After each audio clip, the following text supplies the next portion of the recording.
আসসালামু আলাইকুম ওয়া রাহমাতুল্লাহি ওয়া বারাকাতুহু। ইন্নাল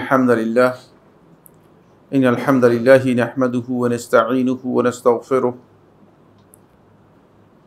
ওয়া নাউযু বিল্লাহি মিন শুরুরি আনফুসিনা ওয়া সাইয়্যিআতি আমালিনা। মান ইয়াহদিহিল্লাহু ফালা মুদিল্লা লাহু ওয়া মান ইউদ্লিল ফালা হাদিয়া লাহু। وأشهد أن لا إله إلا الله وحده لا شريك له وأشهد أن محمدا عبده ورسوله. أما بعد فإن خير الحديث كتاب الله وخير الهدي هدي محمد صلى الله عليه وسلم وشر الأمور محدثاتها وكل محدثة بدعة وكل بدعة ضلالة وكل ضلالة في النار. قال الله سبحانه وتعالى في كلامه المجيد: ومن يشاقق الرسول من بعد ما تبين له الهدى ويتبع غير سبيل المؤمنين نوله ما تولى ونصله جهنم وساءت مصيرا. وقال صلى الله عليه وسلم: ستفترق أمتي على 73 فرقة كلها في النار إلا واحدة. قالوا: وما هي يا رسول الله؟ قال: ما أنا عليه اليوم وأصحابي. وقال الله سبحانه وتعالى: فإن آمنوا بمثل آمنتم به فقد اهتدوا. قال ابن عباس رضي الله تعالى عنهما: يخاطب به الصحابة رضوان الله عليهم أجمعين كما جاء في تفسير ابن كثير. সম্মানিত উপস্থিতি দিনী ভাই বোনেরা, শুরুতে আল্লাহ রাব্বুল আলামিনের অসংখ্য শুকরিয়া যে আল্লাহ সুবহানাহু ওয়া তাআলা অত্যন্ত গুরুত্বপূর্ণ একটি সময়, যেই সময়ে আল্লাহ সুবহানাহু ওয়া তাআলা বান্দাদের দোয়া কবুল করে থাকেন এবং শেখুল ইসলাম ইবনুল কাইয়্যিম রাহমাতুল্লাহি আলাইহি তার তাহকিকের মধ্যে সবচেয়ে বেশি গুরুত্ব দিয়েছেন সাআতুল ইস্তিজাবা, দোয়া কবুলের সময় হিসেবে এই জুমাবারের বিকেলের এই সময়টুকু। এই গুরুত্বপূর্ণ একটি সময় আমরা আল্লাহ রাব্বুল আলামিনের জিকিরের জন্য একত্রিত হতে পেরেছি এই মজলিসুল জিকিরে। এই জন্য আল্লাহ সুবহানাহু ওয়া তাআলার শুকরিয়া, আলহামদুলিল্লাহ। আমরা হয়তো মনে করি যে মজলিসুল জিকির মানে, যেটা আমাদের সমাজে জিকিরের একটা মিসকনসেপ্ট, ভুল ধারণা চালু আছে, সেটা হলো ইল্লাল্লাহ ইল্লাল্লাহ, লা ইলাহা ইল্লাল্লাহ অথবা আল্লাহ আল্লাহ, এটা হচ্ছে জিকির। মানে এটা জিকির নয়, এটা হচ্ছে জপা। বুঝতে পেরেছেন? এটার নাম হচ্ছে জিকির নয়, এটা হচ্ছে জপা। এটাকে বলা হয় থাকে কোনো কিছু জপা। বুঝতে পেরেছেন? জিকির হচ্ছে যেখানে আলোচনা করা হয়, জিকির হচ্ছে যেখানে দ্বীনের কোনো বিষয়, আল্লাহ এবং তার রাসূলের কোনো বিষয়ে আলোচনা যেখানে করা হয়, তাকে উল্লেখ করা হয়, তাকে সেটা হচ্ছে জিকির। এই জন্য জিকিরগুলো শুধুমাত্র জপার নাম জিকির নয়, শুধুমাত্র জপার নাম কি নয়, জিকির নয়। এগুলো আপনাকে বুঝে তারপরে কি করতে হবে, এগুলো আল্লাহ তাআলার সম্মানের জন্য, মর্যাদার জন্য, প্রশংসার জন্য, স্তুতির জন্য, পবিত্রতার জন্য বলতে হবে। এটা হচ্ছে জিকির। বুঝতে পেরেছেন? এখন আপনি সুবহানাল্লাহ বলেছেন, কিন্তু সুবহানাল্লাহ বলছেন, ভাই অর্থটা কি সুবহানাল্লাহ? বলেছেন তা তো জানি না। হুজুরে বলছে সুবহানাল্লাহ বললে কি হবে, সওয়াব হবে, এই জন্য সুবহানাল্লাহ বলতেছেন। আর বুঝেন নাই, জিকির হয় নাই। এটা কি হয় নাই? জিকির হয় নাই। কারণ যেমন কুকুরের মতো আপনি ঘেউ করলে মানে এটা মিনিং দিবে না, দিবে কি না? এটা মিনিং হয় না। কারণ হচ্ছে এটা আপনি এটা নিজে নকল করেছেন, এটা হেকায়া করেছেন, নিজের মুখে বর্ণনা করেছেন, এটা জিকির হয়নি। যে জিকিরের সাথে অবশ্যই আপনি আল্লাহ রাব্বুল আলামিনের কি করতেছেন, প্রশংসা, তাহলে আপনি বুঝতে হবে যে আমি প্রশংসা করতেছি। আল্লাহ তাআলার পবিত্রতা, হ্যাঁ পবিত্রতা করতেছি। আল্লাহ রাব্বুল আলামিনের তার স্তুতি বর্ণনা করতেছেন, আল্লাহ রাব্বুল আলামিনের বড়ত্ব মর্যাদা তুলে ধরতেছেন, সেটা যদি আপনি বুঝে বলেন তাহলে সেটা হচ্ছে জিকির। এই জন্য ইবাদতের প্রত্যেকটি পয়েন্টে কিন্তু অবশ্যই বান্দা তিনি কি করতেছেন সেটা বান্দাকে উপলব্ধি করতে হবে, এটা জানতে হবে। এটা আমার আলোচ্য বিষয় নয়, এটা এই জন্য বললাম যে এটা হচ্ছে সর্বোত্তম মজলিসুল জিকির। রাসূলুল্লাহ সাল্লাল্লাহু আলাইহি ওয়াসাল্লাম হাদিসের মধ্যে বলেছেন সবচেয়ে বড় মজলিসুল জিকির হচ্ছে যেখানে দ্বীনের আলোচনা হয়ে থাকে, জ্ঞানের আলোচনা হয়ে থাকে। রাসূলুল্লাহ সাল্লাল্লাহু আলাইহি ওয়াসাল্লাম বলেছেন যে দুই দল লোকের মধ্যে, সহিহ হাদিসের মধ্যে এসেছে, রাসূলুল্লাহ সাল্লাল্লাহু আলাইহি ওয়াসাল্লাম বলেছেন যে আনা জালাসতু মাআহুম, আমি এদের সাথে বসলাম, ফা ইন্নাহুম আফদাল, কারণ হচ্ছে এরা সর্বোত্তম, কারণ এরা দ্বীন নিয়ে আলোচনা করতেছে, এরা হচ্ছে দ্বীন নিয়ে আলোচনা করতেছে, এই জন্য এরা হচ্ছে সর্বোত্তম, সর্বশ্রেষ্ঠ। তাই এটা হচ্ছে আল্লাহ রাব্বুল আলামিনের পক্ষ থেকে সবচেয়ে বড় তৌফিক যে আল্লাহ সুবহানাহু ওয়া তাআলা এই সময়, গুরুত্বপূর্ণ একটি সময়, আমাদেরকে আল্লাহ রাব্বুল আলামিনের একটি গুরুত্বপূর্ণ জিকির এর মজলিসে আমাদেরকে একত্রিত হওয়ার সুযোগ করে দিয়েছেন। ওয়ালিল্লাহিল হামদ, আলহামদুলিল্লাহি হামদান কাসীরান তাইয়িবান মুবারাকান ফি। সম্মানিত উপস্থিতি, আমরা আলোচনা করতেছিলাম সেলেফদের মানহাজ নিয়ে। আপনাদের নিশ্চয়ই বিষয়টি জানা আছে, সেলেফদের মানহাজ নিয়ে আলোচনা করতেছিলাম। সেলেফদের মানহাজ এটা নতুন কোনো বিষয় নয়। আজকের যে আলোচ্য বিষয়টি হবে সেটা হচ্ছে সেলেফদের মানহাজের ক্ষেত্রে মানে এই মানহাজের অনুসরণ করা কেন অপরিহার্য, এর কি দলিল, আদৌ কি কোনো দলিল আছে কিনা, কি কারণে আমরা সেলেফদের মানহাজের অনুসরণ করতে যাব। কারণ হচ্ছে মানে এখানে দলিল তো আসবেই, কিন্তু একটা মৌলিক কথা আমাদেরকে জানতে হবে। সেই মৌলিক বিষয় হচ্ছে যেটা আমরা আগেও আপনাদেরকে বলেছি, যে আমাদের দিন পালনের ক্ষেত্রে যদি রাসূলুল্লাহ সাল্লাল্লাহু আলাইহি ওয়াসাল্লাম পর্যন্ত আমাদের যোগসূত্র, পরম্পরা বা সনদের মানে মিল না থাকে, সনদের সম্পৃক্ততা না, সংযুক্ত না থাকে, মাঝখানে যদি কোনো কারণে কাট বা বিচ্ছিন্নতা এসে যায়, তাহলে এটি কি হবে না, এটি দ্বীনের মানে বিশুদ্ধ ধারা বা সহি দ্বারা প্রমাণিত কোনো ধারা হিসেবে বিবেচিত হবে না। ফলে যারা বিভিন্ন মানহাজ অথবা বিভিন্ন আকীদা নিয়েছেন, তারা কিন্তু, আপনি খুব ভালো করে খেয়াল করবেন, যেই মানে মানহাজের কথা বলে না, যদি বলেন আশআরী মানহাজ, মাতুরিদি মানহাজ, অথবা যেই মানহাজের কথাই বলেন না কেন, দেখবেন যে এটা এক ব্যক্তির কাছে গিয়ে কি হয়ে গেছে, থেমে গিয়েছে, এক ব্যক্তির কাছে গিয়ে থেমে গিয়েছে। তাহলে কেন এই মানহাজটাকে ওই ব্যক্তির দিকে সম্পৃক্ত করা হয়েছে? যেহেতু এটা তার স্কুল অফ থট, যেহেতু এটা তার গবেষণা, বুঝতে পেরেছেন? কিন্তু তার গবেষণা রাসূলুল্লাহ সাল্লাল্লাহু আলাইহি ওয়াসাল্লামের গবেষণা নয়। রাসূলুল্লাহ সাল্লাল্লাহু আলাইহি ওয়াসাল্লাম তো গবেষণা করে বলেন নাই। রাসূলুল্লাহ সাল্লাল্লাহু আলাইহি ওয়াসাল্লাম আমাদেরকে যে হিদায়াত দিয়েছেন সেটা সরাসরি ওহীর মাধ্যমে দিয়েছেন, সেটা রিভেলড নলেজ, আল্লাহর পক্ষ থেকে অবতীর্ণ হয়েছে, অবতীর্ণ জ্ঞানের মাধ্যমে রাসূলুল্লাহ সাল্লাল্লাহু আলাইহি ওয়াসাল্লাম আমাদেরকে জ্ঞান দিয়েছেন। সুতরাং মানে আমরা গবেষণা করে যেটা বের করেছি, এটা আমার গবেষণা হতে পারে, আমার ব্যক্তির জন্য গবেষণা ঠিক আছে, আপনার ব্যক্তির জন্য গবেষণা ঠিক আছে, আপনি গবেষণা করতে পারেন, গবেষণা করে আপনি নিজের জন্য অনেক কিছু করতে পারবেন। কিন্তু দ্বীনের ব্যাপারে যতক্ষণ পর্যন্ত আপনার এই কর্মনীতি, এই কর্মপদ্ধতি, এই মানহাজ যতক্ষণ পর্যন্ত আল্লাহ রাসূল সাল্লাল্লাহু আলাইহি ওয়াসাল্লাম পর্যন্ত পৌঁছবে না, যতক্ষণ পর্যন্ত সেটা রাসূলুল্লাহ সাল্লাল্লাহু আলাইহি ওয়াসাল্লাম পর্যন্ত সংযুক্ত হবে না, ততক্ষণ পর্যন্ত এর বিশুদ্ধতা প্রমাণিত হবে না। একেবারে স্পষ্ট কথা, ততক্ষণ পর্যন্ত এর বিশুদ্ধতা প্রমাণিত হবে না। ফলে এই জায়গায় আমাদেরকে জানতে হবে যে মাঝখানে যদি কোনো কারণে বিচ্ছিন্নতা এসে যায়, তাহলে এটি সহি নয়, এটা বিশুদ্ধ মানহাজ নয়। আসুন, সালফে সালিহিনের মানহাজ এর অনুসরণটা আমাদের জন্য ফরজ, এটা বাধ্যতামূলক, এটা ওয়াজিব। তার কারণ হচ্ছে দুটি। এক নম্বর বিষয় হলো আমরা দ্বীন পেয়েছি তাদের মাধ্যমে, এটা মৌলিক কারণ। আমরা মাঝখানে এ কথা বলার সুযোগ নেই যে আমি দ্বীন পেয়েছি অমুকের মাধ্যমে। যেমন আমাদের দেশের লোকদের বক্তব্য হচ্ছে যে আমরা পীর গাউস কুতুবদের মাধ্যমে দ্বীন পেয়েছি। পীর গাউস কুতুবরা কোথেকে দ্বীন পেয়েছে? এই প্রশ্ন তো দিবেন না, নাকি সেটা বাদ যাবে? মানে পীর গাউস কুতুবের মাধ্যমে পাইছেন মনে করলাম, তো তারা কোথেকে পেয়েছে?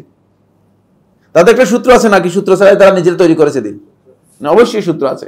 তাহলে বোঝা গেল যে আপনি আসলে আসল সূত্রে যান নাই, আপনি আসল সূত্রে, আপনি বলছেন আমি টিউবওয়েল থেকে পানি পাচ্ছি। টিউবওয়েল থেকে না, পানি তো টিউবওয়েল নিচে কি অনেক নিচে গেছে, টিউবওয়েল তো অনেক গভীরে গিয়েছে, ওই পানি আসতেছে মূলত কি একেবারে গভীর থেকে পানি আসতেছে।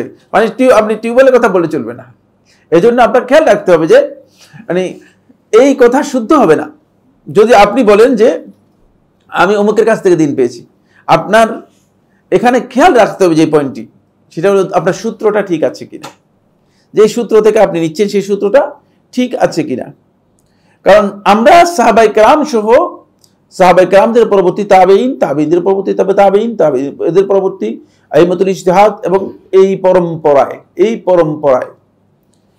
1400 বছর, 1400 সাড়ে 1400 বছরের দিন পেয়েছি এদের মাধ্যমে, একটা সূত্রের মাধ্যমে। সুতরাং এই সূত্রকে আপনি যদি অস্বীকার করেন তাহলে আপনি দ্বীনের মৌলিক বিষয়কে অস্বীকার করলেন। এটা কিন্তু সবাইকে মেনে নিতে হবে। এই কারণে রাফিজি সম্প্রদায় পথভ্রষ্ট হয়েছে, সাহাবায়ে কেরামদেরকে অস্বীকার করেছে। এই কারণেই পথভ্রষ্ট হয়েছে। যারা সাহাবায়ে কেরামদের সাথে নিজেদের সম্পর্ক নষ্ট করে দিয়েছে, অথবা মানে মুসলিম ইমামদের সাথে নিজেদের সম্পর্ক বিনষ্ট করে দিয়েছে, এরা সবাই পথভ্রষ্ট হয়েছে এই কারণেই, যেহেতু দ্বীনের সূত্রটা তার ঠিক নেই, সূত্র ঠিক নেই। যাদের মাধ্যমে দ্বীন পেয়েছি তাদেরকে আমি বলতেছি না, এরা এদের ব্যাপারে না, এদের কথা ঠিক নেই, এদেরকে আমি মানি না। এখন আপনি যদি সাহাবায়ে কেরামদেরকে গালিগালাজ করেন, সাহাবায়ে কেরামদের কাউকে তাহান করেন, কারো ব্যাপারে অভিযোগ করেন, অথবা কাউকে অপবাদ দেন, মানে আপনি যদিও মনে করতেছেন যে আমি একজন সাহাবীকে অপবাদ দিয়েছি, কিন্তু না, আসলে সাহাবীকে অপবাদ দেন, আপনি দ্বীনের উপর অপবাদ দিয়েছেন। কারণ এই সাহাবীদের মাধ্যমেই তো দ্বীনটা আমরা পেয়েছি। কথা বুঝতে পারলাম না? স্পষ্ট হয়েছে কি? কারণ দ্বীনটা আমি কোথায় পেলাম? আমি যে এখানে কথাগুলো বলতেছি, আমার সোর্সটা কোথায়, ঠিক না? আমি কি আন্দাজের উপর কথাগুলো বলছি? আমার নিজের মন করা কথা বলছি? আমি তৈরি করে কথা বলছি? তাহলে এটা দ্বীন হতে পারে না। অবশ্যই একটা সূত্র থাকতে হবে। প্রত্যেকটা দ্বীনের যদি সূত্র পর্যন্ত না পৌঁছে, বুঝতে হবে যে এটা ভিত্তিহীন। এই কারণেই আজকে যারা দ্বীনের চর্চা করতেছে, বিভিন্ন ধর্মের চর্চা করতেছে, তারাও ঠিক একই অবস্থার মধ্যে আছে। তাদের সূত্র নেই, সূত্রবিহীন। ইহুদি ধর্ম সম্পর্কে আপনি যদি প্রশ্ন করেন, ইহুদিকে আপনি জিজ্ঞেস করেন, ইসরায়েল তো এখন ইহুদিবাদী, মানে কট্টরপন্থী ইহুদিবাদী মানে রাষ্ট্র রয়েছে। তারা কি মুসা আলাইহিস সালাতু ওয়াস সালামের উপর লিখিত যে তাওরাত আসমান থেকে অবতীর্ণ হয়েছে, যেটা তুর থেকে মুসা আলাইহিস সালাতু ওয়াস সালাম ইহুদিদের কাছে নিয়ে এসেছেন, কোথায় এই তাওরাত? বের করে দেখ।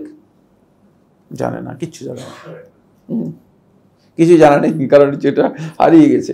আল্লাহ তাআলা চেয়েছেন যে এটা থাকবে না তাদের কাছে, এটা নেই, তারা কোথাও বলতে পারবে না। বরং এই তাওরাতকে হেফাজত করার জন্য আল্লাহ সুবহানাহু ওয়া তাআলা আরেকটা বাক্স দিয়েছেন, বুঝলেন? এর নাম হচ্ছে তাবুত। কি দিয়েছেন? তাবুত দিয়েছেন। এটা সূরা বাকারার মধ্যে আছে, 248 নম্বর আয়াত। সূরা বাকারার মধ্যে আপনার পেয়ে এগুলো বিস্তারিত আলোচনা হয়েছে। আলোচনা হয়তো সূরা বাকারা পড়লে বিস্তারিত পাবেন। বাক্স কোথায় গেল? কিচ্ছু জানে না। একবার তাদের কাছ থেকে চুরি হয়ে গেছে। চুরি হয়ে যাওয়ার পরে তালুতের নেতৃত্বে তারা যুদ্ধ করে তারপরে সেটা উদ্ধার করেছে বলেছে। তারা বলেছে এটা উদ্ধার করেছে। এরপরে মানে তালুতের নেতৃত্ব যখন শেষ হয়ে গিয়েছে, তখন তারা দুই দলে, দুটি গ্রুপ বিভক্ত হয়ে গেছে। বিভক্ত হয়ে যাওয়ার পরে কোথায় চলে গিয়েছে সেই বাক্স, আর তারা কিছুই বলতে পারে না। তারা দুটি দলে বিভক্ত হয়ে বিচ্ছিন্ন হয়ে গিয়েছিল। সেখান থেকে তাদের কাছে আল্লাহ তাআলার পক্ষ থেকে অবতীর্ণ মানে কোনো কিতাব সম্পর্কেও তাদের জ্ঞান নেই, শুধুমাত্র ধারণার উপর আছে। আর এমন একটি ভয়ঙ্কর জাতি যে ইউসা বিন নূন আলাইহিস সালাতু ওয়াস সালাম, মুসা আলাইহিস সালাম পরে তিনি নবী ছিলেন। মুসা আলাইহিস সালাম খুব কাছের মানুষ ছিলেন। মুসা যখন খাদিরের সাথে সাক্ষাৎ করতে যান, সূরা কাহফের মধ্যে দেখবেন, খাদিরের সাথে যখন সাক্ষাৎ করতে যান মুসা আলাইহিস সালাম, তখন নিয়ে গিয়েছেন সাথে যেই যুবক, সেই যুবকের নাম হচ্ছে ইউসা বিন নূন। ইউসা বিন নূন আলাইহিস সালাম মানে এমন একটা গাদ্দার জাতি যে মুসা আলাইহিস সালাম যখন তাদেরকে বললো যে চলো যুদ্ধ করার জন্য, তারা তো যুদ্ধ করতে রাজি হলো না। তারা বললো যে তুমি আর তোমার রব গিয়ে যুদ্ধ করো, আমরা এখানে বসে থাকবো। এরপরে তো মুসা আলাইহিস সালামের মৃত্যু হয়ে গেল। মুসা আলাইহিস সালাম আর পবিত্র নগরী আরদে ফিলিস্তিনের ভূমিতে প্রবেশ করতে পারেননি। মুসা আলাইহিস সালামকে পথেই ওই ময়দানে তিহতে কি করা হয়েছে, দাফন করা হয়েছে। এটি ফিলিস্তিনে যাওয়ার আগে, ফিলিস্তিনে মুসা আলাইহিস সালাম ঢুকতে পারেন নাই। পবিত্র নগরী যেটাকে ঘোষণা করা হয়েছে, অথবা আল আরদুল মুকাদ্দাসা, পবিত্র ভূমি যেটাকে ঘোষণা করা হয়েছে, সেখানে মুসা আলাইহিস সালাম প্রবেশ করতে পারেননি। তারপরে ইউসা বিন নূনের নেতৃত্বে যুদ্ধ হয়েছে। তাও ইউসা বিন নূনের নেতৃত্বে যারা যুদ্ধ অংশগ্রহণ করেছে, তাও এই বনি ইসরাইলের যারা এই লোকগুলো ছিল, সবগুলো এরা মূলত পিছনে ছিল। এরা সবগুলো বিরোধী ছিল। আজকে তারা ইসরায়েল ভূমি দখল করে, তারা বলতেছে এটা আমাদের জায়গা, তোমরা তো এখানকার জন্য তোমাদের উপর আল্লাহ তাআলা হারাম করেছে, ফাইন্নাহা মুহাররামাতুন আলাইকুম 40 সানাতান, কোরআনের মধ্যে দেখেন 40 বছর পর্যন্ত আল্লাহ তাআলা বলছে 40 বছরের জন্য হারাম করে দিলাম, আর ঢুকতে পারবে না এখানে, আর ঢুকতে পারে নাই। এদিকে ঘুরে ওদিকে ঘুরে ওদিকে ঘুরে, কিন্তু ঢুকার কোনো সুযোগ নেই। ঘুরে মানে দেখে যায় এক জায়গার মধ্যে আছে। সারা মনে করেন সারা রাত হাঁটলো, সারা রাত হাঁটার পরে সকালবেলা দেখেছে কিরে একই জায়গায় তো মনে হচ্ছে যে একই জায়গায় ধরেছে। আমি আর আমাদের এক বন্ধু, নাম বললে আপনারা চিনে যাবেন, আমরা মানে মক্কা থেকে মদিনায় যাব, তো বাসের মধ্যে উঠছি। কিছু বাস আছে এগুলো আবু সালাসিন বলে, আবু সালাসিন মানে 30 রিয়ালের বাস, বুঝতে পেরেছে? তো 30 রিয়ালের বাস আবু সালাসিন মানে মদিনা মদিনা করে ডাকে। তো আমরা খুব আমরা শেষ করেছি কমপ্লিট, খুব ক্লান্ত হয়ে গেছি, ক্লান্ত হয়ে গিয়ে মানে বাসে উঠে গিয়েছি। 30 রিয়ালের বাস, এগুলো বাস পুড়লে ছাড়বে, মানে লোক খুলে লোক যদি বাস পুড়ে তারপরে ছাড়বে, এর মধ্যে শুধু ঘুরবে ঘুরবে, বুঝতে পেরেছেন? তো আমরা ইশার সালাতের পরে বাসে উঠে গেছি। তো উঠে ক্লান্তির কারণে ঘুম এসে গেছে, আমাদের দুজন ঘুম এসে গেছে। ফজরের একটু আগে এবারে বাসওয়ালা ডাকছে উঠো উঠো, ফজরের আজান হয়ে গেছে। আমরা মনে করছি আমরা মদিনায় চলে আসছি, বুঝিস? কারণ আমরা বাস যাবো না। আমরা যদি তাকে কি যে জায়গায় উঠেছি সেই জায়গায় সারাক্ষণ ঘুরেছে আমাদেরকে, কোথায় না তোমরা ফজরের নামাজ পড়ো, আমরা তো যাবো না আজকে, আজকে আমাদের লোক হয় নেই, গাড়ি পুরে নেই, অন্য গাড়িতে চলে যাও। বুঝলেন? এই জাতি এরকম, এই একটা মানে উদ্ভ্রান্ত জাতি হচ্ছে মানে এই বড় ইসরাইল, বুঝতে পেরেছে? এরা 40 বছর পর্যন্ত এইভাবে করেছে। আল্লাহ তাআলা তাদেরকে এইভাবে মানে শাস্তি দিয়েছেন। তারপরেও নির্লজ্জ বেহায়া মানে অত্যন্ত দুষ্কৃতিকারী একটি জাতি পৃথিবীতে, মানে তাদের ইতিহাস অত্যন্ত নিকৃষ্টতম ইতিহাস। এটা হলো ইহুদিদের ইতিহাস, সূত্র নেই, মুসার সাথে কোনো সম্পর্ক নেই, বলতে পারবে না। এখন তারা যেটা বলতেছে সেটা হলো সুলাইমান আলাইহিস সালামের কথা দাবি করতেছে, মানে সুলাইমানের সাথে কোনো সম্পর্ক নেই, বুঝতে পেরেছেন? মুসার তো খবরে নেই।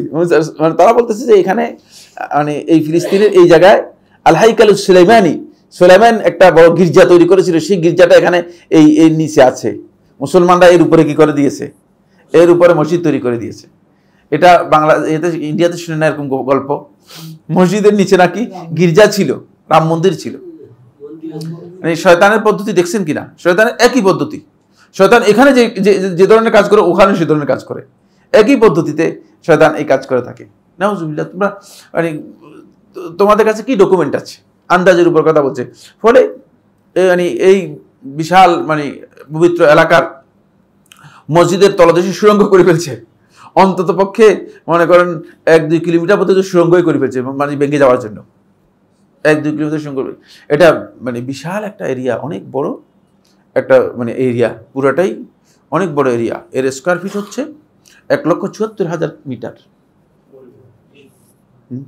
কত বড়, বুঝতে পেরেছেন তো? এটা পুরাটাই আরদুল মুকাদ্দাসা, পবিত্র ভূমি, এর মর্যাদা অনেক বেশি।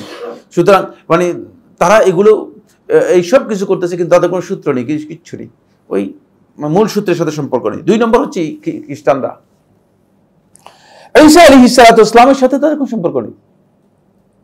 ঈসা আলাইহিস সালামের সাথে যোগসূত্র নেই, রিলেশন, কোনো সম্পর্ক নেই। ঈসা আলাইহিস সালামের তাদের কাছে যে কিতাব আছে, এই কিতাব আদৌ কি ইনজিল কিনা, তারা এর কোনো বর্ণনা কোথাও তারা দিতে পারে না।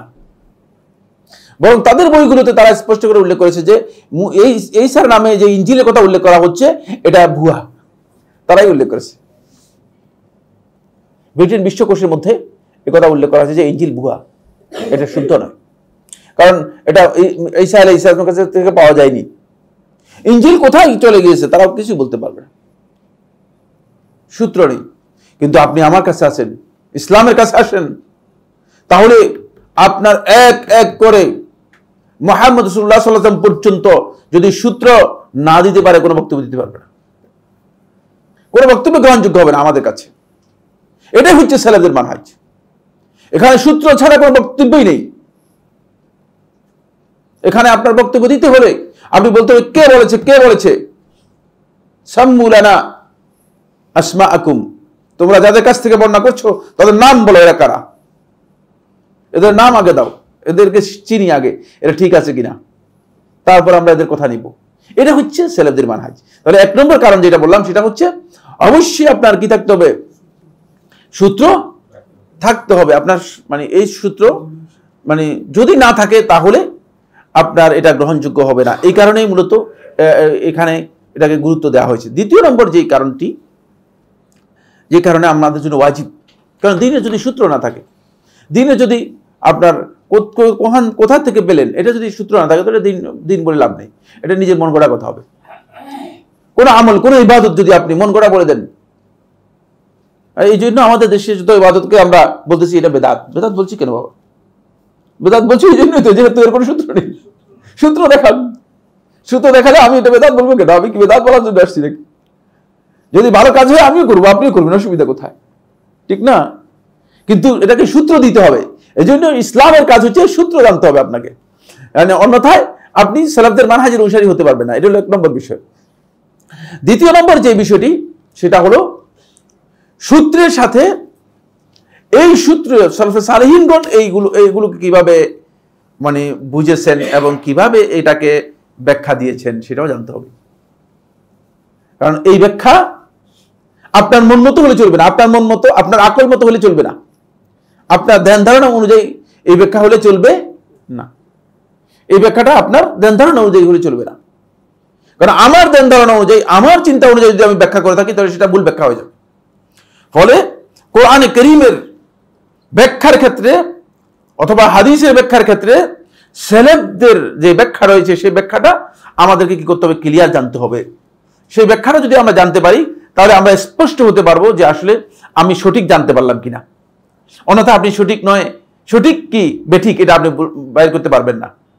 কারণ হলো কোরআনে কারীমের আয়াত দিয়ে দলিল দিচ্ছেন, আমাদের মসজিদগুলোতে, আমাদের মিম্বরগুলোতে আমাদের আলেমগুলো দলিল দিচ্ছেন, কোরআনের আয়াত পড়ে দলিল দেন, কিন্তু গলত দলিল। তিনি যে ব্যাখ্যা করতেছেন ব্যাখ্যাটা কি? মন গড়া ব্যাখ্যা। এই ব্যাখ্যা এর আগে কেউ করে নেই, এর আগে কেউ করে নেই। এই ধরনের ব্যাখ্যা যদি কেউ করে থাকেন তাহলে তিনি ভুল এবং পথভ্রষ্ট ব্যাখ্যা করলেন। আসুন এবার আমরা দলিলগুলো একটি একটি করে আলোচনা করি। 1 নম্বর যে দলিল সেটা হচ্ছে সূরা আন-নিসার 115 নম্বর আয়াত। সূরা আন-নিসার 115 নম্বর আয়াত। আল্লাহ সুবহানাহু ওয়া তাআলা কোরআনের মধ্যে 2 দল লোকের রাস্তা উল্লেখ করেছেন। একটা হচ্ছে সাবিলুল মুমিনিন অথবা সাবিলুল মুসলিমিন, মুমিনদের অথবা মুসলিমদের রাস্তা। আর একটা সাবিলুল মুজরিমিন, অপরাধীদের রাস্তা। কয়টা রাস্তা? 2টা। একটা সাবিলুল মুমিনিন আর একটা সাবিলুল মুজরিমিন, মুজরিমিনদের রাস্তা, যারা অপরাধী পাপাচারী তাদের রাস্তা। 2টি রাস্তার কথা উল্লেখ করেছেন। সাবিলুল মুমিনিন বলতে মূলত যেটাকে বোঝানো হয়েছে সেটাই হচ্ছে মূলত সালফে সালেহিনের মানহাজ, যে রাস্তায় সালফে সালেহিনগণ যে রাস্তা দিয়ে চলেছেন সেই রাস্তাটা। এই জন্য সূরাতুন নিসার 115 নম্বর আয়াতের মধ্যে আল্লাহ সুবহানাহু ওয়া তাআলা বলেন, ওমাই ইউশাকিকির রাসূল মিন বা'দি মা তাবায়্যানা লাহুল হুদা, যে ব্যক্তি ইউশাকিকির রাসূলা, রাসূলের বিরুদ্ধাচরণ করলো, মিন বা'দি মা তাবায়্যানা লাহুল হুদা, হেদায়েত তার কাছে স্পষ্ট হওয়ার পর, যে ব্যক্তি রাসূলের বিরুদ্ধাচরণ করলো, ওয়ায়াত্তাবি গায়রা সাবিলিল মুমিনিন, এবং মুমিনদের রাস্তা বাদ দিয়ে মানে অন্য রাস্তার অনুসরণ করলো, মুমিনদের রাস্তা ছাড়া অন্য রাস্তার অনুসরণ করলো, আল্লাহ তাআলা বলতেছেন তাহলে রাসূলের বিরুদ্ধাচরণ করলে আর মুমিনদের রাস্তা থেকে ভিন্ন রাস্তায় চলে গেলে তাদের শাস্তি কি হবে? নুয়াল্লিহি মা তাওয়াল্লা, যেদিকে সে মুখ ফিরালো সেদিকে তার মুখ আমি ফিরিয়ে দিলাম। ওয়া নুসলিহি জাহান্নাম, এবং তাকে আমি জাহান্নামে প্রবেশ করাবো। ওয়াসাআত মাসীরা, আর জাহান্নাম কতই না নিকৃষ্টতম স্থান। এখান থেকে বোঝা যাচ্ছে যে যদি মুমিনদের রাস্তা থেকে কোনো ব্যক্তি নিজেকে বিচ্যুত করে নেয় তাহলে তার শাস্তি হচ্ছে মূলত আল্লাহর কাছে জাহান্নামে। আল্লাহ সুবহানাহু ওয়া তাআলা তাকে কি করবেন? প্রবেশ করাবেন। উপরন্তু তার ওই হিদায়াতের রাস্তা থেকে তাকে বিচ্ছিন্ন করে দিবেন। সে হিদায়াতের রাস্তা থেকে নিজে যেদিকে চলে গিয়েছে সেদিকে চলে যাবে, নিজের মন গড়া রাস্তায় চলে যাবে। নুয়াল্লিহি মা তাওয়াল্লা, যেদিকে মুখ করেছে সেদিকে তাকে ফিরিয়ে দেওয়া হবে। এই আয়াত থেকে স্পষ্ট বোঝা যাচ্ছে যে আমরা যদি সালফে সালেহিনের মানহাজকে, রাস্তাকে যদি অনুসরণ না করি, তাহলে আল্লাহ রাব্বুল আলামিনের পক্ষ থেকে আমাদেরকে আল্লাহ সুবহানাহু ওয়া তাআলা শাস্তির কি করেছেন, শাস্তির হুমকি দিয়েছেন। এই আয়াতের মধ্যে শাস্তির কথা আল্লাহ তাআলা বলেছেন, শাস্তির ব্যাপারে সতর্ক বাণী উচ্চারণ করেছেন। তাই আমাদেরকে সালাফদের মানহাজ অনুসরণ করতে হবে। এই সাবিলুল মুমিনিন যেটি এই আয়াতের তাফসীরের মধ্যে জুমহুর আহলুত তাফসীর এই কথা বলেছেন, সাবিলুল মুমিনিন বলতে বোঝানো হয়েছে ওই রাস্তাকে, যেই রাস্তা ঈমানদার ব্যক্তিদের রাস্তা, যেই রাস্তায় নবী সাল্লাল্লাহু আলাইহি ওয়াসাল্লাম সাহাবায়ে কেরামদেরকে চলতে বলেছেন সেটি। নবী সাল্লাল্লাহু আলাইহি ওয়াসাল্লাম সাহাবায়ে কেরামদেরকে যে রাস্তায় চলতে বলেছেন সেটি। এটা আমরা কিভাবে বুঝবো? খুব সহজ পদ্ধতি, সেটা হলো আপনি যখন সালাফদের আমল দেখবেন, সাহাবায়ে কেরামদের আমল দেখবেন, তখন আপনার কাছে স্পষ্ট হবে যে এটাই হচ্ছে পথ, এটাই হচ্ছে। এই জন্য শুধুমাত্র কিতাব দেখেই দ্বীন অনুসরণ করা হয় না। অনেক ভাই আছেন, অনেক বন্ধু আছেন আমাদের আলেম, এবং কি নিজেকে মুজতাহিদ মনে করে থাকেন, শুধুমাত্র কিতাব থেকে হাদিস পড়েই ফতোয়া দিয়ে দিচ্ছেন। খবরদার, এটা কিন্তু ভুল মাসআলা, ভুল বিষয়। এই কিতাবের সাথে আপনার 1400 বছরের আপনার কি করতে হবে, প্র্যাকটিসটাকেও আপনার সামনে আনতে হবে। কারণ আমার কিতাবের সাথে প্র্যাকটিস মিলাতে হবে। যদি না মিলে তাহলে বুঝতে হবে যে প্র্যাকটিসে ভুল নয়, ভুল কোথায়? কিতাবের মধ্যে ভুল আছে কোথাও, অথবা কিতাবের বুঝের মধ্যে ভুল আছে। বুঝতে পেরেছেন কিনা? এটা আমাদেরকে বুঝতে হবে, অন্যথায় আপনি পথভ্রষ্ট হয়ে যাবেন। অনেক ভাই এই বিষয়টা উপলব্ধি করতে পারেন না। 1400 বছরের ইতিহাসটা আপনার সামনে থাকতে হবে। আমল আপনাকে কি করতে হবে? সালাফদের আমলটাকে আপনার সামনে রেখে সেটাকে যাচাই করতে হবে, তাহলে আপনি সঠিক জিনিস বুঝতে পারবেন। এটা হলো 1 নম্বর দলিল।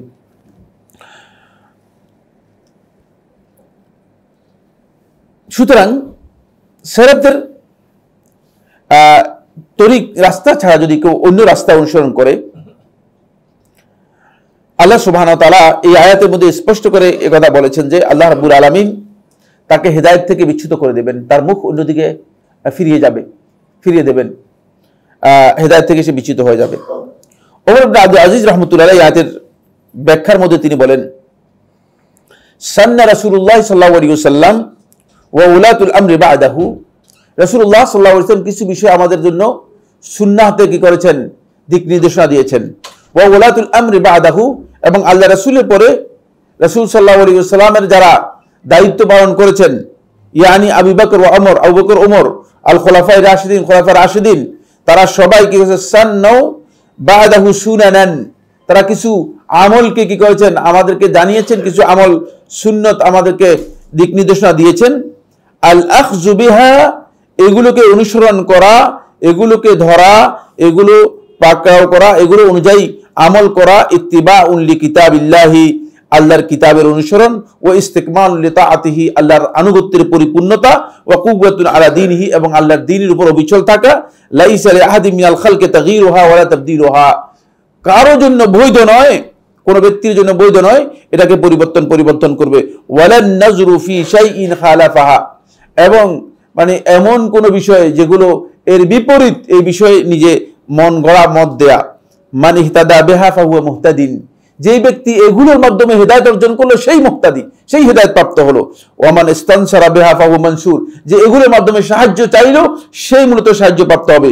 ওয়ামান তারাকাহা, যে ব্যক্তি এই পথকে, এই নির্দেশনাকে বর্জন করলো, ত্যাগ করলো, ইত্তাবা গায়রা সাবিলিল মুমিনিন, সে মুমিনদের রাস্তা বাদ দিয়ে মন গড়া নিজের রাস্তা অনুসরণ করলো। ওয়াল্লাহুল্লাহু মা তাওয়াল্লা, তখনই আল্লাহ তাআলা তাকে যেদিকে মুখ ফিরিয়ে নিয়েছে সেদিকে মুখ ফিরিয়ে দিবেন। ওয়া আসলাহু জাহান্নাম, এবং তাকে আল্লাহ সুবহানাহু ওয়া তাআলা জাহান্নামে প্রবেশ করাবেন। ওয়া সাআত মাসীরা, আর এটা অত্যন্ত নিকৃষ্টতম স্থান। এটা ওমর ইবনে আব্দুল আজিজ রাহমাতুল্লাহর বক্তব্য, হিলিয়াতুল আউলিয়া এর মধ্যে 6ষ্ঠ খণ্ডের 324 পৃষ্ঠায় ইমাম আবু নুআইম আসফাহানী রাহমাতুল্লাহ আলাইহি উল্লেখ করেছেন। বুঝতে পেরেছেন? বোঝা গেল যে আমাদের রাস্তা একেবারেই ক্লিয়ার। এই রাস্তায় আপনি চললে আপনি রাস্তার পথ পেয়ে যাবেন, রাস্তার কি পেয়ে যাবেন, পথ পেয়ে যাবেন। এটা হলো প্রথম দলিল।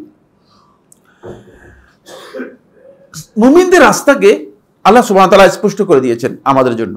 2 নম্বর দলিল হচ্ছে সূরাতুল বাকারা এর 137 নম্বর আয়াত। সূরা বাকারা আয়াত নম্বর 137। আল্লাহ সুবহানাহু ওয়া তাআলা ইরশাদ করেন, ফাইন আমানু বিমিসলি মা আমানতুম বিহি ফাকাদ ইহতাদাউ, যদি তারা ঈমান আনে যদি তারা ঈমান আনে, বিমিসলি মা আমানতুম বিহি, তোমরা যেভাবে ঈমান এনেছো, তোমরা যে বিষয়ের উপর ঈমান এনেছো, যেভাবে ঈমান এনেছো সেভাবে যদি তারা ঈমান আনে ফাকাদ ইহতাদাও, তাহলে তারা হেদায়েত লাভ করবে। ফাকাদ ইহতাদাও, তাহলে হেদায়েত লাভ করবে। এই আয়াতের তাফসীরের মধ্যে আব্দুল্লাহ ইবনে আব্বাস রাদিয়াল্লাহু তাআলা আনহু থেকে ইমাম ইবনে কাসির দিমাশকি রাহমাতুল্লাহ বর্ণনা করেন, তিনি বলেন ইউখাতিবু বিহি সাহাবা, আল্লাহ সুবহানাহু ওয়া তাআলা এই আয়াতের মাধ্যমে সাহাবায়ে কেরামদেরকে সম্বোধন করেছেন যে তোমরা যদি ঈমান আনো তাহলে সাহাবায়ে কেরামদের মতো ঈমান আনতে হবে। কারণ এখানে মুনাফিকরা বলে যে আমরা মুমিন, বুঝতে পেরেছেন, আর মুনাফিকরা ঈমান আনছে, আসলে কিন্তু ঈমান আনে নাই। অন্তর মধ্যে দিয়ে স্পষ্ট করে দিয়েছেন যে আমরা যাতে করে এভাবে ঈমান আনতে পারি। সাহাবায়ে কেরামদের ঈমানকে এখানে হেদায়েত এবং দলালত, বিভ্রান্তির মানদণ্ড হিসেবে উল্লেখ করা হয়েছে। হিদায়াত এবং বিভ্রান্তির মানদণ্ড হিসেবে উল্লেখ করা হয়েছে, হক এবং বাতিলের মানদণ্ড হিসেবে উল্লেখ করা হয়েছে। ফাইন আমানা আহলুল কিতাবি মা আমানা বিহি সাহাবা, যদি আহলে কিতাব অথবা মুনাফিক যারা দাবি করছে তারা যদি সাহাবায়ে কেরামরা যেভাবে ঈমান এনেছে সেভাবে যদি ঈমান আনে, তাহলে অবশ্যই তারা নিজেদের ঈমানের মাধ্যমে হিদায়াত লাভ করতে পারবে। আর যদি এইভাবে ঈমান না এনে তারা যদি তাদের মন মতো ঈমানের কথা বলে থাকে যে আমরা ঈমান এনেছি আমাদের যেভাবে ঈমান আনার সেভাবে, তাহলে তারা হিদায়াত লাভ করতে পারবে না। এই যে ঈমানের ব্যাপারে সাহাবায়ে কেরামদের এই মানদণ্ড দেওয়া হয়েছে, এখান থেকে বোঝা যায় যে সাহাবায়ে কেরামদের অনুসরণ, এই মানহাজের অনুসরণটা আমাদের জন্য অপরিহার্য। যেহেতু আল্লাহ সুবহানাহু ওয়া তাআলা স্পষ্ট করে সাহাবায়ে কেরামদের কথা এখানে উল্লেখ করেছেন, এবং অধিকাংশ আহলুত তাফসীর এখানে বলেছেন যে মানে সাহাবায়ে কেরামদেরকে এই আয়াতের মধ্যে অধিকাংশ না সবাই বলেছেন এটি।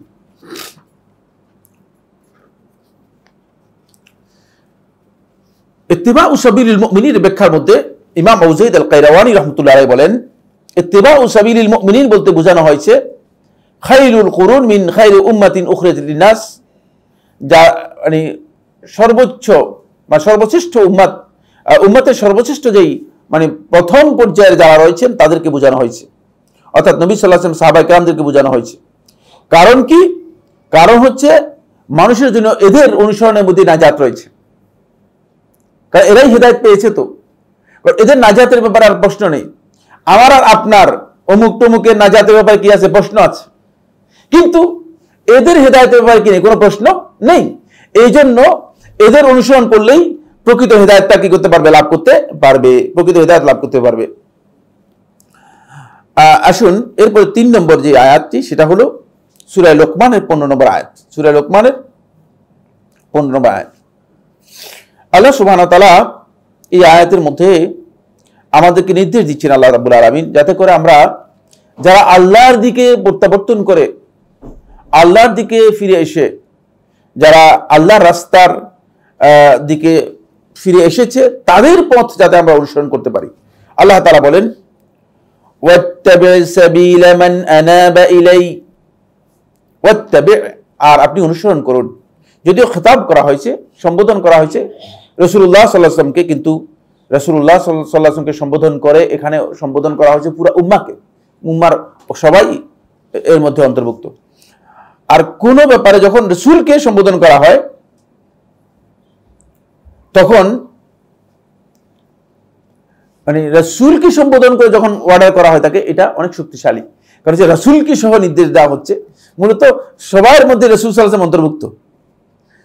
যে কোনো আমর, যে কোনো কাজ নির্দেশের মধ্যেই রাসূলুল্লাহ সাল্লাল্লাহু আলাইহি ওয়াসাল্লাম অন্তর্ভুক্ত। কিন্তু তারপরে স্পেশালি যখন রাসূলকে কি করা হয়, কমান্ড করা হয় তাকে, রাসূলের মাধ্যমে নির্দেশ দেওয়া হয় তাকে, তখন এই নির্দেশটা অত্যন্ত কঠিন।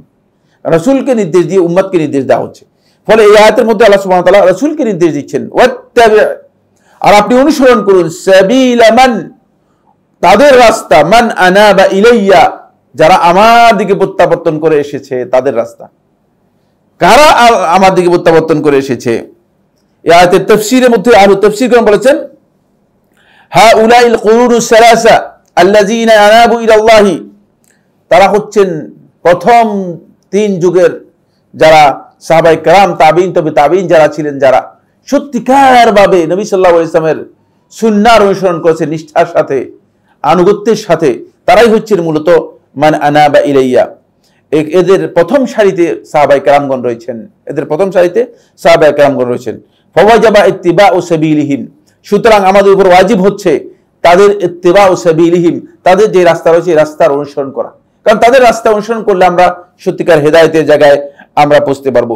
শেখুল ইসলাম ইবনুল কাইয়্যিম রাহমাতুল্লাহি আলাইহি ইলামুল মুআক্কিনের ৪th খণ্ডে 137 পৃষ্ঠায় বলেন, ওয়া দালিলু আলা আন্নাহু মুনিবুনা ইলাল্লাহ, বলে দলিল কি, যে তারা যে আল্লাহর কাছে প্রত্যাবর্তন করে আসছে, সাহাবায়ে কেরামরা যে আল্লাহর কাছে প্রত্যাবর্তন করে আসছে, এর দলিল কি?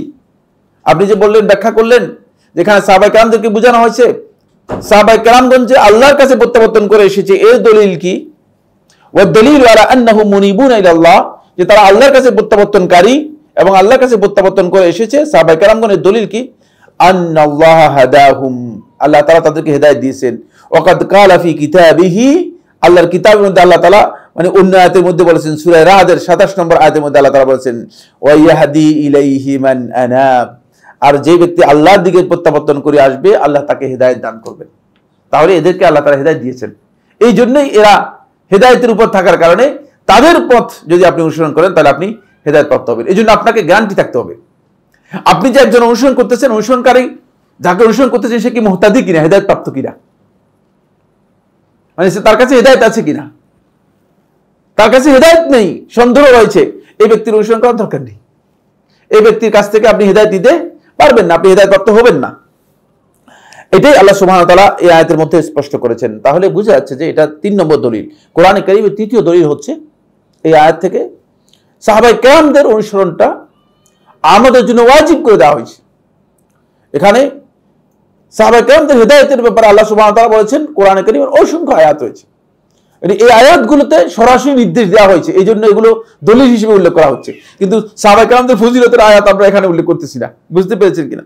এই আয়াতের মধ্যে আমাদেরকে নির্দেশ দেওয়া হচ্ছে যে তাদেরকে আমরা যাতে অনুসরণ করতে পারি, অনুসরণ করার নির্দেশ দেওয়া হচ্ছে।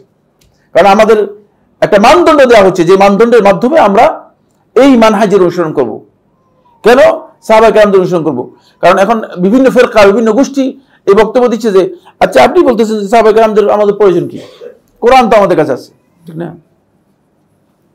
কোরআন তো আমাদের কাছে আছে, হাদিস তো আমাদের কাছে আছে, সাহাবায়ে কেরামদের প্রয়োজন কি? এই প্রশ্ন আসবে না?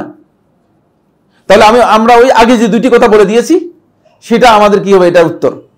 ওই আগে যে 2টা কথা বলেছি, প্রথম 2টা কথা বলেছি, কারণ হচ্ছে আমার সূত্র হচ্ছে সাহাবায়ে কেরাম। যদি সাহাবায়ে কেরামদের সূত্রকে আপনি ইগনোর করেন তাহলে আমাকে পুরোটা ইগনোর করলেন। কথা কি বুঝতে পেরেছেন? সবটা শেষ। সাহাবায়ে কেরামদেরকে মানে আমার সূত্র হচ্ছে, আমি দিনটা পেলাম কাছ থেকে, আমার সূত্র হচ্ছে এরাই। তো আপনি যদি বলেন যে এরা আমি এই সূত্র মানি না, তাহলে তো আপনি সূত্র না মানলে আমার অঙ্ক মানবেন না, আমার কি হবে না, অঙ্ক মিলবে না, মানবেনও না, এই অঙ্ক আমার হবে না। আর কথাটা বুঝতে পারলাম কিনা? এই কারণেই কেউ যে কেউ এসে বলতে পারে যে আমার কাছে কোরআন এবং হাদিস আছে। তাহলে আমি দ্বিতীয় দল হচ্ছে যারা বলে যে মানে সাহাবায়ে কেরামদের আমাদের প্রয়োজন কি? তখন আমরা বলবো যে এই যে কোরআন এবং হাদিসের এই যে মানে বুঝ যেটা রয়েছে, এই যে ফাহামটা রয়েছে, এই যে সমঝটা রয়েছে, এই সমঝটা আপনি কোথেকে পেয়েছেন? আপনি যে ব্যাখ্যাটা দিচ্ছেন এই ব্যাখ্যাটা আপনি কোথেকে পেয়েছেন?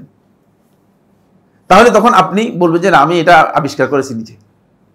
1400 বছর পর্যন্ত এতগুলো মানুষ হেদায়েতের উপর প্রতিষ্ঠিত ছিল, যাদের ব্যাপারে জান্নাতের সুসংবাদ দেওয়া হয়েছে, তারা বুঝলো না, আপনি বুঝতে 1400 বছর পরে বুঝেছেন, মানে এর অর্থ হচ্ছে আপনি হেদায়েতভ্রষ্ট। বুঝতে পেরেছেন? নিজেকে যতই আপনি মনে করেন আপনি হেদায়েতের উপর রয়েছেন, এই ধরনের বক্তব্য দানকারী ব্যক্তি যে হেদায়েত থেকে বিচ্যুত, এতে সামান্যতম সন্দেহ করার সুযোগ নেই, একেবারেই সন্দেহহীন বলতে পারেন যে হেদায়েতভ্রষ্ট। কারণ 1400 বছর পর আপনি কিসের বক্তব্য দিচ্ছেন? মাঝখানে 1 জন 2 জনের লক্ষ লক্ষ কোটি কোটি মানুষ মানে অতিবাহিত হয়ে গিয়েছেন, যারা আহলে ইলম ছিল, যাদের কাছে দ্বীনের সব বিষয় পরিষ্কার ছিল। একজনের অবস্থা এমন ছিল যে একজনের কাছে 10 লক্ষ হাদিস মুখস্থ ছিল, একজনের কাছে 6 লক্ষ হাদিস মুখস্থ ছিল, একজনের কাছে 5 লক্ষ হাদিস মুখস্থ ছিল, তারা কিছুই বুঝতো না। আপনি এসে মাঝখান থেকে থার্ড পারসন মানে 1400 বছর পরে বলতেছেন যে এরা সবাই বুঝে নেয়, আমি বুঝেছি। মাশাআল্লাহ, কই থেকে আসছেন? এই ধরনের লোক হেদায়েতভ্রষ্ট। বুঝতে পেরেছেন? পথভ্রষ্ট। এই জন্য আমাদের ওই সূত্রটা মানে প্রথম 2টা, এটা যে আমার উত্তর, মানে প্রথম 2টা কথাই এখানে আমাদের উত্তর। সেটা হচ্ছে কেন আমি কোরআন এবং হাদিসের থাকা সত্ত্বেও এই কথাগুলো বলছি? কারণ হলো কোরআন এবং হাদিস আপনাকে বুঝতে হলে এখানে যেতে হবে, বুঝতে নিতে হবে। সাহাবায়ে কেরামদের কাছ থেকে। আজকে এই দেখেন সামনে যে আয়াত বলবো, যে আয়াতের দিয়ে আমরা দলিল দিব, সেই আয়াতের মধ্যেই মানে পদভ্রষ্ট ব্যাখ্যা রয়েছে।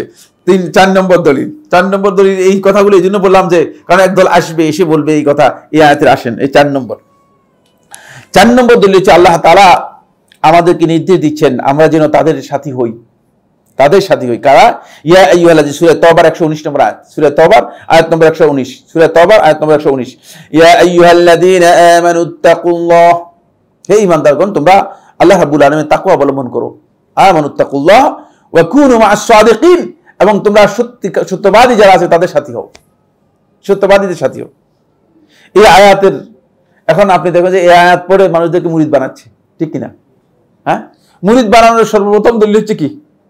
সূরা বাকারার 119 নম্বর আয়াত, মানে এই আয়াতটা যেটা আমি পড়লাম এটা। তাহলে বুঝা গেল যে আপনার মন গড়া বুঝ দিয়ে চলবে না। আপনি নিজের মন গড়া বুঝ দিয়ে, কেন আমাদের মানে মুরিদ বানানোর সর্বপ্রথম মানে প্রথম দলিল হচ্ছে ইয়া আইয়ুহাল্লাযীনা আমানুত্তাকুল্লাহ ওয়া কুনু মা'আস সাদিকিন। আপনি হয়তো বলবেন যে ঠিকই তো আছে, সত্যবাদীদের সাথী হতে বলছেন, তো আমরা তো সত্যবাদীদের সাথী মানে এদের মুরিদ হয়ে যাচ্ছি, সত্যবাদীদের সাথী হয়ে যাচ্ছি। এই বেটাদের সত্যবাদী না মিথ্যাবাদী কেমনে বুঝলেন? কথা বুঝতে পারলাম? হ্যাঁ, এই যে সত্যবাদী না মিথ্যাবাদী কেমনে বুঝলেন? আমি এসে যদি আমি বলি আমি সত্যবাদী হয়ে গেলাম তো না?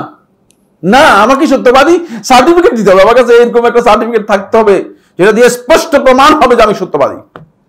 উলাইকাল্লাযীনা সাদাকু, আল্লাহ তাআলা সাহাবায়ে কেরামদের ব্যাপারে কোরআনের মধ্যে স্পষ্ট বলে দিয়েছেন আয়াতের মধ্যে, উলাইকাল্লাযীনা সাদাকু, তারাই সত্যবাদী। আল্লাহর সাথে তারা যে ওয়াদা করেছে সেই ওয়াদা তারা সত্যবাদী পূরণ করেছে।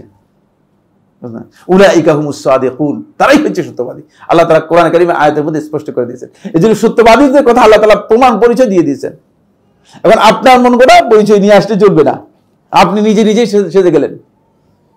কারণ সত্যবাদী সাজার জন্য মানে শুধুমাত্র মাথার মধ্যে লাল রুমাল দিলে সত্যবাদী হওয়া যাবে না, এর খেয়াল রাখবেন। এখানে আল্লাহ রাব্বুল আলামিন এই জন্য বলছেন কুনু মা'আস সাদিকিন, তোমরা সত্যবাদীদের সাথী হও। সত্যবাদী কারা? যারা সাহাবায়ে কেরামদেরকে আল্লাহ রাব্বুল আলামিন সার্টিফিকেট দিয়ে দিয়েছেন, তাদের ব্যাপারে সার্টিফিকেট দিয়েছেন। একাধিক আয়াতের মধ্যে আল্লাহ সুবহানাহু ওয়া তাআলা একেবারে স্পষ্ট করে বলেছেন এরাই সত্যবাদী। এই কারণেই তাদের সাথে আমাদেরকে হতে বলেছেন, তাদের সাথে হতে বলেছেন। দেখেন শেখুল ইসলাম ইবনুল কাইয়্যিম রাহমাতুল্লাহ ইলামুল মুআক্কিনের 14 খণ্ডের 139 পৃষ্ঠায় বলেন, ইলামুল মুআক্কিনের 14 খণ্ডের 139 পৃষ্ঠায় শেখুল ইসলাম ইবনুল কাইয়্যিম রাহমাতুল্লাহ বলেন ক্বালাল মুফাসসিরুন, মুফাসসিরিন যারা মানে তাফসীর বিশারদগণ বলেন যে এই আয়াতের মধ্যে কুনু মা'আস সাদিকিন, তোমরা সত্যবাদীদের সাথী হও, এই আয়াতের মধ্যে বলা হয়েছে হুম আসহাবু মুহাম্মাদিন সাল্লাল্লাহু আলাইহি ওয়াসাল্লাম, তারা হচ্ছে মুহাম্মদ সাল্লাল্লাহু আলাইহি ওয়াসাল্লামের সাথীগণ, মুহাম্মদ সাল্লাল্লাহু আলাইহি ওয়াসাল্লামের সাহাবীগণ। লা রাইবা আন্নাহুমুল আইম্মাতুস সাদিকুন, কোনো সন্দেহ নেই তারাই হচ্ছেন সত্যবাদী ইমাম যাদের অনুসরণ করা যায়। ওয়া কুল্লু সাদিকিন বা'দাহুম ফীহিম ইয়াতাম্মু বিসিদকিহি, প্রত্যেক সত্যবাদী তাদের পরে যাদের সত্যবাদিতার ব্যাপারে প্রমাণ পাওয়া গেছে এদের সবাইকে অনুসরণ করা যাবে। বাল হাকিকাতু সিদকিহি ইত্তিবাউহু লাহুম, আর তাদের সত্যবাদিতার দলিল হচ্ছে তারা সাহাবায়ে কেরামদের অনুসরণ করেছে। এই জন্য বুঝতে পেরেছেন, মানে পরবর্তীদের সত্যবাদিতার দলিল হচ্ছে সাহাবায়ে কেরামদের অনুসরণ করেছে। এটা সাহাবায়ে কেরামদের অনুসরণ না করে নিজেকে সত্যবাদী এক্ষেত্রে প্রমাণ করার কোনো সুযোগ নেই। শেখুল ইসলাম ইবনুল কাইয়্যিম রাহমাতুল্লাহ বক্তব্যটা বুঝতে পেরেছেন তো? মানে সাহাবায়ে কেরামদের সত্যবাদিতার ব্যাপারে আল্লাহ তাআলা কি করেছেন? সার্টিফাই করেছেন, ঠিক না? এতটুকু বুঝতে পেরেছি। আল্লাহ রাব্বুল আলামিন সার্টিফাই করেছেন, সুতরাং সাহাবায়ে কেরামরা সত্যবাদী, কোনো সন্দেহ নেই। এই আয়াতে আমাদেরকে আল্লাহ তাআলা নির্দেশ দিচ্ছেন কুনু মা'আস সাদিকিন, তোমরা সত্যবাদীদের সাথী হও। সাহাবায়ে কেরামদের সাথী হতে বলেছেন। এখন সাহাবায়ে কেরামদের পরবর্তীদের আমরা সাথী হব কিভাবে? বলতেছে পরবর্তীরা সত্যবাদী হবে যদি তারা সত্যিকার সাহাবায়ে কেরামদের অনুসরণ করে থাকেন। সাহাবায়ে কেরামদের অনুসরণের মাধ্যমেই প্রমাণিত হবে যে তারা সত্যবাদী। বুঝতে পেরেছেন? জি, এই দলিলগুলো আমাদের কাছে স্পষ্ট এই কথা প্রমাণ করে যে মূলত কোরআনে কারীমের এই আয়াতগুলো থেকে স্পষ্ট বোঝা যাচ্ছে যে সালাফদের মানহাজ অনুসরণ করা আমাদের উপর ওয়াজিব। এখন এই যে সালাফদের মানহাজের ব্যাপারে বিভ্রান্তি তৈরি হচ্ছে কোথায়? বিভ্রান্তি তৈরি হচ্ছে এক জায়গায়, সেটা হলো এই যে আমাদের সমাজে মানে সালাফদের মানহাজের ব্যাপারে লোকদের কাছে জানাজানি ছিল না। মানুষ একথা জানতো না যে সালাফদের মানহাজ কি। কারণ এখানে আমি আগে বলেছি যে সমস্ত মানহাজগুলো সালাফদের মানহাজের সাথে কন্ট্রাডিক্ট করে, এই মানহাজগুলো ব্যাপকভাবে সমাদৃত হয়ে আসছে এবং সমাজে মানুষের কাছে এগুলো কি হয়েছে, বেশি পরিচিত হয়ে গিয়েছে। এমনভাবে পরিচিত হয়ে গিয়েছে যে মানে এখন লোকদের কাছে সালাফদের মানহাজটাই মনে হচ্ছে এটাই মনে হয় নতুন বেদাত। বুঝতে পেরেছেন? এটাই মনে হচ্ছে নতুন বেদাত। না, এটা আসলে বেদাত না, এটা হচ্ছে নতুন, এটাই দিন, এটাই দিন। এটা আমাদের জানা ছিল না, আমাদের কাছে কি ছিল না, জানা ছিল না। আর বেদাতকে এখন আমরা মনে করতেছি যে বেদাতটা এখন আমাদের কাছে সুন্নাত হয়ে গেছে। যেমন অসংখ্য বেদাত আমাদের কাছে দিন এবং সুন্নাহ হয়ে গেছে, এগুলোকে এখন আপনি বেদাত বললেও মানুষের বেদাত হিসেবে মেনে নিবে না। যেমন নিয়ত করা, মুখে নিয়ত পড়া, এটা আপনি যদি বলেন যে বেদাত, মানুষ বলে যে আমি পাগল নাকি মিয়া, কারণ সারা জিন্দেগি আমাদেরকে মক্তব থেকে শিখে আসতেছে নিয়ত পড়তে হয়, সালাতের নিয়ত হচ্ছে এই, তাহলে এটা নিয়ে আপনার আবার কোথেকে এগুলো বলতেছেন? আপনি মিলাদ, আপনি যদি বলেন যে মিলাদ এটি বেদাত, এখন মানুষ বলে যে কোথেকে আসছে পাগল, দেশের 80% থেকে 90% মুসলিমের কাজ ইবাদতই হচ্ছে মিলাদ, মুসলিমের ইবাদতই হচ্ছে মিলাদ, আপনি বলতেছেন বেদাত। বুঝতে পেরেছেন? এই যে কারণ হলো বেদাতটা এমন ভাবে আমাদের রক্ত মাংসের মিশে গেছে, মানে যেমন গোশত মাংস এটাকে আলাদা করা, রক্ত থেকে আলাদা করা যাচ্ছে না, রক্ত থেকে গোশতকে আলাদা করা যাচ্ছে না, ঠিক অনুরূপ ভাবে বেদাতকেও এখন কি করা যাচ্ছে না, আমাদের কাছ থেকে আলাদা করা সম্ভব হচ্ছে না। এমনকি আলেমদের কাছে বেদাতের আপনি পরিচয় করে দিতে পারতেছেন না। আলেমদেরকে আপনি যদি বলেন যে মানে একজন বড় আলেম দেখা হয়েছে, তো তিনি আমাকে বলতেছেন যে নামাজের পরে মানে যদি দোয়া করে আপনার অসুবিধা কোথায়? আমার তো কোনো অসুবিধা নেই, আমার অসুবিধা কি বলছে? তাহলে আপনার বিরোধিতা করতেছেন কেন? আমরা বিরোধিতা করি না। কি বলছে আপনার? পুরো উল্টা বলতেছেন, আপনি পুরাই ভুল বলতেছেন। আমি বিরোধিতা করি না, আমার অসুবিধাও নেই। বলছে না, কেউ বেদাত বলছে, কেউ না, এটা তো বেদাতই, কেউ বেদাত বলবে কেন? এটা তো বেদাত দিনের মধ্যে, কারণ দিনের মধ্যে বেদাত জানেন না কিভাবে হয়। ইয়া সুবহানাল্লাহ, একজন আলেম, বুঝলেন, চিন্তা করছেন, মানে তিনি বেদাত, মানে তিনি বেদাত বুঝেন নাই, মানে বেদাতই বুঝেন নাই, মনে করছে এটা আমাদের সমস্যা। আমাদের কোনো সমস্যা নেই, আমাদের কোনো সমস্যা নেই। বুঝতে পেরেছেন? আমাদের সাথে এগুলোর কোনো বিষয় জড়িত নেই। যেটা ইসলাম নয় সেটাকে ইসলাম হিসেবে পালন করবেন আপনি, আর আপনি বলবেন যে এটা আমাদের সমস্যা, আমাদের সমস্যা করতে হবে। আমাদের কোনো সমস্যা নেই, আমরা বিরোধিতা করতেছি না, আমরা বিরোধিতা করতেছি ওই জায়গায় আমরা যেটা বেদাত বলতেছি সেটাকে। কথা বুঝতে পেরেছেন? আমরা বলতেছি বেদাত করবেন কেন আপনি, যেটা ইসলামের মধ্যে এর কোনো অস্তিত্ব নেই, এটা আপনি করা জায়েজ নেই আপনার, সে কথাটাই বুঝতেছে না। যখন আমি এই কথা বললাম যে এটা যে মানে ইসলামের মধ্যে বেদাত, এই ব্যাপারে কোনো দ্বিমত আছে কিনা আপনার, তখন চুপ করে গেছে। তার কারণ সে জানে যে সে তো আর দলিল দিয়ে বলতে পারবে না, কারণ এখানে তো দলিল নাই। দলিলের জন্য যেখানে যেতে হবে সেখানে দলিল নাই, দলিল যেতে হবে কোরআন অথবা সুন্নাহ, এখানে তো দলিল নাই। বুঝতে পেরেছেন? এই জন্য আমাদেরকে বুঝতে হবে বিষয়টি, আর এটা বুঝতে হবে এই মানহাজের বিষয়টি আমাদের বুঝতে হবে। এরপর আসেন কোরআনের কারীম থেকে কিছু দলিল আমরা আলোচনা করলাম। সুন্নাতেও সাহাবায়ে কেরামদের অনুসরণের ব্যাপারে রাসূলুল্লাহ সাল্লাল্লাহু আলাইহি ওয়াসাল্লাম অসংখ্য দলিল, অসংখ্য নির্দেশনা দিয়েছেন। আমরা কিছু দলিল এখানে আলোচনা করব, যে দলিলগুলো আমাদের মানে অনেকগুলো জানাও আছে। তারপর আমরা কিছু কিছু দলিল এখানে আলোচনা করব। 1 নম্বর দলিল হচ্ছে এই হাদিসটি একেবারে মূল বিষয়। এটা ইমাম তিরমিজি রাহমাতুল্লাহ তার সুনানের মধ্যে বর্ণনা করেছেন, 2641 নম্বর হাদিস। শেখ মোহাম্মদ নাসিরুদ্দিন আলবানী রাহমাতুল্লাহ হাদিসকে হাসান বলেছেন, কোথাও সহিহ বলেছেন, হাকিম মুস্তাদরাকের মধ্যে বর্ণনা করেছেন। রাসূলুল্লাহ সাল্লাল্লাহু আলাইহি ওয়াসাল্লাম বলতেছেন, লা ইয়াতিয়ান্না আলা উম্মতি মা আতা আলা বনি ইসরাঈল,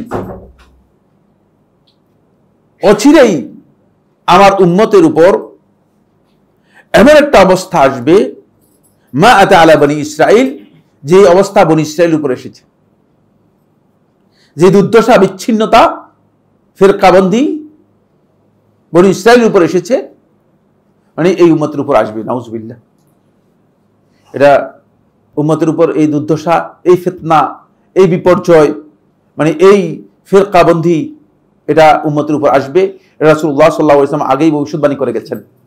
রাসূলুল্লাহ সাল্লাল্লাহু আলাইহি ওয়াসাল্লাম স্পষ্ট বলে গেছেন, হাজওয়ান না'ল বিন না'ল, একেবারে ঠিক ডান জুতা যেমন বাম জুতার মতো, মানে এইভাবে এক জুতা আরেক জুতার মতো এইভাবে মিলে মানে হুবহু হবে, এটাকে বোঝানোর জন্য আরো বলে হুবহু হবে। মানে একটা জুতা মানে লম্বা, একটা জুতা বাটি এরকম হয় কিনা, একটা চ্যাপ্টা আর একটা চিকন এরকম হয় কিনা, না, দুইটা জুতাই কি হয়, সমান হয়। এই জন্য আরো বলে যে হাজবান না আলি বিন নাল, ডান জুতার বাম জুতা যেমন সমান, ঠিক এইভাবে হুবহু আমার উম্মতের উপর, বনি ইসরাইলের উপর যত বিপর্যয় এসেছিল সবগুলো বিপর্যয় আসবে। ওয়া ইন্না বনি ইসরাঈল তাফাররাকাত আলা 72 মিল্লাহ, আর বনি ইসরাইল এই ফিতনা এর মুখোমুখি হয়, এই ফিতনার কারণে তারা 72টি ফিরকায় বিভক্ত হয়ে গেছে। ওয়া সাতাফতারিকু উম্মতি আলা 73 মিল্লাহ, আর আমার উম্মত 73টি ফিরকায় বিভক্ত হয়ে যাবে। তাহলে বোঝা গেল যে এটা আরো বেশি বিপর্যস্ত। যে ফিতনা আসবে এই ফিতনায় 73 ফিরকা বিভক্ত হবে। কুল্লুহা ফিন্নার ইল্লা ওয়াহিদা, একটি ছাড়া আর সবাই জাহান্নামী হবে। ইল্লা মিল্লাতু ওয়াহিদা, একটি মিল্লাত ছাড়া, একটা মিল্লাহ, একটা চিন্তাধারা, একটা বিশ্বাস, একটা চেতনা, একটা আকীদা ছাড়া। ক্বালু ওয়া মা হিয়া ইয়া রাসূলুল্লাহ, প্রশ্ন করলেন হে রাসূল সাল্লাল্লাহু আলাইহি ওয়াসাল্লাম, এরা কারা? ক্বালা মা আনা আলাইহি ওয়া আসহাবি, যার উপর আমি এবং আমার সাহাবীরা আছি, এটা প্রমাণিত হবে তারাই কেবল নাজাত পাবে, আর বাকিরা নাজাত পাবে না। এটা প্রায় এসে গিয়েছে। এই উম্মতের বিভক্তি এবং বিপর্যয় এমন পর্যায়ে চলে গিয়েছে যে রাসূলুল্লাহ সাল্লাল্লাহু আলাইহি ওয়াসাল্লাম এই হাদিসের মধ্যে যে বিষয়টি ইঙ্গিত করেছেন, সে ফিরকাবন্দি উম্মতের মধ্যে মানে এমন পর্যায়ে আসছে, এখন গণেই শেষ করা যাবে না, 72 না 73 না 74 না 100 জান যায়, কারণ মানে প্রত্যেকটা জায়গায় তো এখন ফিরকাবন্দিতে লিপ্ত। বরং আল্লাহ নবী সাল্লাল্লাহু আলাইহি ওয়াসাল্লাম যদি এই এখনকার অবস্থা দেখতেন, হয়তো নবী সাল্লাল্লাহু আলাইহি ওয়াসাল্লাম আর কিভাবে বলতেন আমি জানি না। কারণ হচ্ছে আমরা ছোটবেলায় যখন শুনতাম, মানে ওই যে লাকসাম একটা জংশন আছে, তো বলতো যে যত বাতি তত লাকসাম, মানে যেখানে জংশন লেখা আছে না সেখানে লাকসাম লেখা আছে, বাতি দিয়ে আছে, নিচে লাকসাম লেখা আছে, বাতি লেখা দিয়ে লাকসাম লেখা আছে, বুঝলেন, জায়গায় জায়গায় লাকসাম লেখা আছে। ওই এই জন্য মানুষ যত বাতি তত লাকসাম, এটা শুনতাম, বুঝতে পেরেছেন। এখন যত খানকার, যত দরবার, যত পীর, ততই দিন, বুঝতে পেরেছেন, ততই নিজের মন গড়া দিন। এ কথা বললে অতিরঞ্জিত হবে না মনে হয়, মানে যদি আমি বলতে চাচ্ছি না, কিন্তু আসলে অতিরঞ্জিত হবে না, কারণ সবাই একটা না একটা নিজের মন গড়া কথা বলতে পারলে তিনি প্রাউড ফিল করেন, তিনি মনে করেন যে নতুনত্ব দিলাম। এমনকি আমাদের অনেক ভাই আছেন যে মানে নতুন কোনো কথা বলতে পারলে তিনি মনে করেন যে না, তিনি মনে করেন মানে একটা স্পেশাল কিছু দিয়ে দিলেন, উম্মতকে অনেক বড় হেদায়েত দিয়ে দিলেন। না, হেদায়েতের এখানে কিচ্ছু নেই। 1400 বছরের রাস্তায় আপনি নতুন কথা কোথা থেকে পাবেন? নতুন কিছু আমি এখানে আবিষ্কার করার সুযোগ নেই, নতুন কিছু দেওয়ার আমার কোনো সুযোগ নাই, সবটাই পুরাতন। আমার কাছে যা আছে, প্রোডাক্ট যা আছে, সবগুলো 1400 বছর আগের প্রোডাক্ট, বুঝতে পেরেছেন। এখানে প্রোডাক্ট কি, এটা 1450 বছর আগের পুরাতন প্রোডাক্ট। সুতরাং এখানে নতুন করে আপনাকে আমি মানে ধোকাবাজি করে উপর দিয়ে লেবেল দিয়ে ডেট চেঞ্জ করে দিব, এই সুযোগ আমার নেই, এই সুযোগ আমার নেই। যিনি এই কাজ করবেন তিনি পথভ্রষ্ট, তিনি হেদায়েতভ্রষ্ট, তিনি গোমরাহ, তিনি মূলত এই কাজ করবেন। ফলে এই যে হাজার রকমের চিন্তাধারা এখন চলে আসছে, এগুলো যদিও সবটা ফেরকা নয়, এগুলো খেয়াল করেন, এগুলো সবটা ফেরকা নয়, কিন্তু এগুলো কোনো সন্দেহ নেই, এগুলো সবটাই কিন্তু পথভ্রষ্ট, বিভ্রান্ত। আমাদের সময় কমে আসতেছে, এই জন্য দ্রুত যেতে হবে। শেখুল ইসলাম ইবনে তাইমিয়া রাহমাতুল্লাহ আলাইহি আল আকিদার ওয়াসিতিয়া 30 পৃষ্ঠায় তিনি বলেন, মিন তরিক আহলে সুন্নাত ওয়াল জামাআহ সুম্মা মিন তরিক আহলে সুন্নাত ওয়াল জামাআহ ইত্তিবাউ আসার রাসূলুল্লাহ সাল্লাল্লাহু আলাইহি ওয়াসাল্লাম বাতিনান ওয়া যাহিরান। আহলে সুন্নাত ওয়াল জামাআতের একটা মূলনীতি হচ্ছে যে তারা রাসূলুল্লাহ সাল্লাল্লাহু আলাইহি ওয়াসাল্লামের যে আসারগুলো, যেই দিক নির্দেশনাগুলো পাওয়া গিয়েছে, যেগুলো রাসূলুল্লাহ সাল্লাল্লাহু আলাইহি ওয়াসাল্লামের কাছ থেকে বর্ণিত হয়েছে, সেগুলোকে তারা অনুসরণ করবে যথাযথভাবে। বাতিনান ওয়া যাহিরান, প্রকাশ্যে প্রকাশ্যে। ওয়া ইত্তিবাই সাবিলিস সাবিকিনাল আউয়ালিনা মিনাল মুহাজিরিন ওয়াল আনসার, এবং মুহাজির এবং আনসারদের মধ্য থেকে যারা পূর্ববর্তী ইসলাম গ্রহণ করেছেন তাদেরও তারা যথাযথভাবে অনুসরণ করবে। সুম্মা ইন্না নবী সাল্লাল্লাহু আলাইহি ওয়াসাল্লাম আমারনা বিসসাইরি আলা মানাহিজিহিম, তারপরে নবী সাল্লাল্লাহু আলাইহি ওয়াসাল্লাম আমাদেরকে তাদের এই রাস্তায় আমাদেরকে চলতে নবী সাল্লাল্লাহু আলাইহি ওয়াসাল্লাম নির্দেশ দিয়েছেন। অন্য একটি হাদিসের মধ্যে রাসূলুল্লাহ সাল্লাল্লাহু আলাইহি ওয়াসাল্লাম এই বিষয়ে আমাদেরকে স্পষ্ট করেছেন। এই হাদিসটি ইমাম আবু দাউদ তার সুনানের মধ্যে বর্ণনা করেছেন, 2 নম্বর হাদিস। ইমাম আবু দাউদ তার সুনানের মধ্যে বর্ণনা করেছেন 4609 নম্বর হাদিস, আলাইকুম বিসুন্নতি ওয়া সুন্নাতিল খুলাফায়ে রাশিদিন মাহদিয়িন তামাসসাকু বিহা ওয়া আদু আলাইহা বিন নওয়াজিজ ওয়া ইয়্যাকুম মুহদাসাতিল উমুর ফাইন্না কুল্লা মুহদাসাতিন বিদআহ ওয়া কুল্লা বিদআতিন দালালাহ। দেখেন এই হাদিসটাও ফিতনার সাথে জড়িত। রাসূলুল্লাহ ফিতনার যখন বর্ণনা দিচ্ছিলেন তখন নবী সাল্লাল্লাহু আলাইহি ওয়াসাল্লাম বলেছেন, ফিতনার অবস্থা যখন হবে, ফিতনার মধ্যে যখন বিভক্তি তৈরি হয়ে যাবে, বিচ্ছিন্নতা আসবে, বিপর্যয় তৈরি হবে, তখন সাহাবায়ে কেরামগণ বলছেন যে আমরা তখন কি করতে পারবো, তখন আমাদের করণীয় কি হবে? যখন এখন প্রচুর ফিতনা রয়েছে, এখন আমরা যদি ফিতনার মধ্যে বিভিন্ন বক্তব্য দিই, আপনাদেরকে বুঝাতে পারি না, আপনারা মনে করেন যে আরে আমাদের এই শেখরা হচ্ছে সবসময় কাপুরুষ, মানে কয়েকজন প্রশ্ন করতেছে, শেখ মানে জিহাদের কথা বলেন না কেন? তো জিহাদ করেন না, আপনারা যারা ফেসবুকে আছেন তারা তো জিহাদের কথা বলছেন, কিন্তু একজন তো জিহাদে যেতে দেখলাম না। হ্যাঁ, জান না কেন আপনারা জান না কেন? জিহাদ তো ঘোষণা হয়ে গেছে, ঠিক না? এখন তো যুদ্ধ ঘোষণা হয়ে গেছে ইসরায়েলের পক্ষ থেকে, সুতরাং এটা জিহাদ, কোন সন্দেহ নেই, এটা আমরা বলতেছি জিহাদ, যেহেতু যুদ্ধ করি। কিন্তু আপনি জানটা যে আপনি দেখি যে এখানে বসে আছেন, কারণটা কি? ফেসবুকের যে মুজাহিদ, বুঝতে পেরেছেন? এখন নিজের অন্তর ঠিক করতে পারেন নাই, এখন নিজেই ঠিক করতে পারেন নাই, বুঝতে পেরেছেন? শুধুমাত্র মৌখিক জিহাদে চলবে না, জিহাদ করতে আপনি জিহাদে যান, আপনি দেখি কি জিহাদ করতে পারেন। এই জন্য রাসূলুল্লাহ সাল্লাল্লাহু আলাইহি ওয়াসাল্লাম ফিতনার এই বিপর্যয়ের সময় রাসূলুল্লাহ সাল্লাল্লাহু আলাইহি ওয়াসাল্লাম বলতেছেন যে বিপর্যয়ের সময় তোমরা জানতে হবে কি করতে হবে, আবেগ দিয়ে চলবে না। আবেগ দিয়ে আপনি যদি চলেন তাহলে হুমড়ি পড়ে যাবেন, বিপদগ্রস্ত হবেন। আপনাকে চলতে হবে আপনার বিবেক দিয়ে, পা দিয়ে, তারপরে হাঁটবেন। বিবেক কাজে লাগাতে হবে। যারা বিবেক কাজে লাগাবে না, আবেগ কাজে লাগাবে, তারা হেদায়েতভ্রষ্ট হয়ে যাবে, তারা জায়গায় জায়গায় পিচ্ছিল পথে পড়ে যাবে, উঠতে পারবে না, পথ থেকে উঠতে পারবে না। এই জন্য সেখানে আবেগ দিয়ে চলবে না, শুধু আবেগ দিয়ে চলে না। ইসলামের সামান্যতম কোথাও আবেগের স্থান নেই, কারণ আপনার সবটাই আপনাকে বুঝতে হবে, সব জিনিস আপনাকে বুঝতে হবে। আলাইকুম বিসুন্নতি, তখন তোমাদের কাজ হচ্ছে তো আমার সুন্নতকে তোমরা আঁকড়ে ধরবে। আমি কি বলেছি সেটা দেখো। ওয়া সুন্নাতিল খুলাফায়ে রাশিদিন মাহদিয়িন, রাসূল সাল্লাল্লাহু আলাইহি ওয়াসাল্লামের সুন্নাতের ব্যাপারে যদি কোনো কারণে আমাদের কাছে ইনফরমেশন গ্যাপ থাকে, তাহলে রাসূলুল্লাহ সাল্লাল্লাহু আলাইহি ওয়াসাল্লাম সাথে যুক্ত করে দিয়েছেন সাহাবা খুলাফায়ে রাশিদিনের সুন্নাতকে, কারণ এটা তো পেয়ে যাবো, এটা না পেলে এটা রাস্তা দেখা দিচ্ছেন যাতে সহজ হয়, আমাদের জন্য কঠিন না হয়। ওয়া সুন্নাতিল খুলাফায়ে রাশিদিন মাহদিয়িন, আমার খুলাফায়ে রাশিদিন যারা হেদায়েতপ্রাপ্ত খলিফা, তাদের সুন্নাতকে তোমরা আঁকড়ে ধরবে। তামাসসাকু বিহা, এটাকে আঁকড়ে ধরবে। ওয়া আদু আলাইহা বিন নওয়াজিজ, এটাকে মানে মারির দাঁত দিয়ে কামড়ে ধরবে। ওয়া ইয়াকুম মুহদাসাতিল উমুর, নতুন নতুন যা কিছু শুনবা সব কিছু থেকে নিজেদেরকে দূরে সরায় রাখবে। এই জন্য ইমাম আবু মুহাম্মদ বাবাহারি রাহমাতুল্লাহ আলাইহি শারহুস সুন্নাহর মধ্যে উল্লেখ করেছেন, তিনি বলেছেন যে নতুন যত বক্তব্য আছে সবগুলো ক্ষেত্রে আহলুস সুন্নাহ ওয়াল জামাতের মাওকিফ হচ্ছে, অবস্থান হচ্ছে চুপ থাকবে, চুপ থাকবে যতক্ষণ পর্যন্ত হাত্তা তাতাবায়্যান, যতক্ষণ পর্যন্ত এটা স্পষ্ট না হবে। ফতোয়া দিয়ে দিচ্ছেন, বুঝেন নাই, ভিতরে কি আছে আপনি কি জানেন, ঠিক না? আপনার ইন্টারনাল বিষয় আপনি জানেন কিনা? হ্যাঁ, জানেন না। আপনি যে ফতোয়া দিচ্ছেন, এই জন্য কোন ব্যক্তি ফতোয়া দেওয়ার আগে তাকে ইন্টারনাল বিষয়টাও কি করতে হবে, নিতে হবে। এই জন্য তাকে হোল্ড করতে হবে, কিছুক্ষণ অপেক্ষা করতে হবে, কিছুক্ষণ চিন্তা করতে হবে, চিন্তা করে তারপরে তাকে ফতোয়া দিতে হবে। হাত্তা তাতাবায়্যান, যাতে করে বিষয়টা স্পষ্ট। ওয়া ইয়াকুম ওয়া মুহদাসাতিল উমুর, যত নতুন বিষয় আসবে সবগুলো ব্যাপারে তোমরা সতর্ক থাকবে, দূরে থাকবে। ফা ইন্না কুল্লা মুহদাসাতিন বিদআহ, রাসূলুল্লাহ সাল্লাল্লাহু আলাইহি ওয়াসাল্লাম তখন বলতেছেন যত নতুন কিছু আসবে সবটাই বেদাত। আর এখানে তোমরা সোজা কথা একবারে ডাইরেক্ট বলে দিচ্ছেন, সবটাই বেদাত। ওয়া কুল্লা বিদআতিন দালালাহ, আর সমস্ত বেদাতই হচ্ছে কি বিভ্রান্তি। বেদাত মানেই তুমি বিভ্রান্তির দিকে চলে যাবে। এই জন্য আল্লাহ রাসূল সাল্লাল্লাহু আলাইহি ওয়াসাল্লাম এখানে আমাদেরকে বলেছেন সাহাবায়ে কেরামদের অনুসরণ করতে। আর সাহাবায়ে কেরামদের সর্বাগ্রে রয়েছেন খোলাফায়ে রাশিদিন, তাদের অনুসরণ যদি আমরা করি তাহলে আমরা হেদায়েতের রাস্তা আমরা কি করতে পারবো, লাভ করতে পারবো। আজকে আমরা আর দলিল নিয়ে আলোচনা করছি না, ইনশাআল্লাহ তাআলা আগামী দার্সে আমরা বাকি দলিলগুলো আলোচনা করব। আল্লাহ সুবহানাহু ওয়া তাআলা আমাদের সবাইকে বিষয়টি বুঝার তৌফিক দান করুন। সালাফদের মানহাজের উপর আমরা দলিল নিয়ে আলোচনা করছি, আরও কিছু দলিল আমরা আলোচনা করব, যদিও এটা অনেক লম্বা আলোচনা, কিন্তু আমি দলিল এত লম্বা আলোচনা করব না। এরপরে আমরা মৌলিক বিষয়ে যাব। যদি কারো প্রশ্ন থাকে মৌখিক প্রশ্ন লিখে দিলে ভালো, অথবা মুখে। হ্যাঁ, প্রথম কত নম্বর হাদিস সেটা না, সুনান তিরমিজির হাদিসটা না,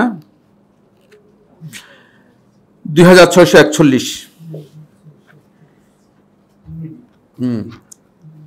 এটা তিরমিজির মধ্যে, এটা মুসনাদ আহমদের মধ্যে আসছে, হাকিম বর্ণনা করেছেন, বাইহাকি বর্ণনা করেছেন, এর সবার রয়েছে। হ্যাঁ, নাসিরুদ্দিন আলবানী রহমতুল্লাহ হাসান বলেছেন, হাকিমের মধ্যে মানে ইমাম শামসুদ্দিন জাহাবি রহমতুল্লাহ সহি বলেছেন, এবং নাসিরুদ্দিন আলবানী রহমতুল্লাহ সেখানে সহি বলেছেন। জি, এটা সহি হাদিসটি।